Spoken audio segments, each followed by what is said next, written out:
குன்னத்தூர் அருகே செயல்பட்டு வரும் அரசு மதுபான கடையை வேறு இடத்திற்கு மாற்ற கோரி மாவட்ட ஆட்சியரிடம் பாஜக மற்றும் பொதுமக்கள் சார்பில் மனு அளிக்கப்பட்டது.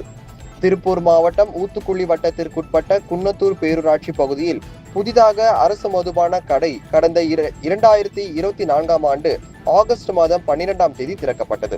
பள்ளிக்கு செல்லும் மாணவ மாணவிகள் இந்த கடையை கடந்து செல்ல வேண்டிய நிலை இருப்பதாலும் காமராஜர் சிலை எதிரே கடை அமைந்திருப்பதாலும் பொதுமக்கள் கடும் எதிர்ப்பு தெரிவித்திருந்தனர்.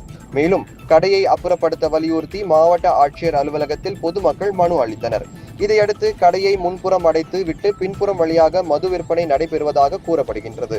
இந்நிலையில் அரசு மதுபான கடையை வேறு இடத்திற்கு மாற்ற வலியுறுத்தி மாவட்ட ஆட்சியரிடம் பொதுமக்கள் மற்றும் பாஜக சார்பில் மனு அளிக்கப்பட்டது. மேலும் புதிதாக குடிநீர் குழாய் இணைப்பு பெறுபவர்களிடம் வசூலிக்கப்படும் கட்டணத்தில் உள்ள வேறுபாடுகளை களைந்து வெளிப்படை தன்மையுடன் கட்டண நிர்ணயம் இருக்க வேண்டும் என்று அந்த மனுவில் கோரப்பட்டுள்ளது.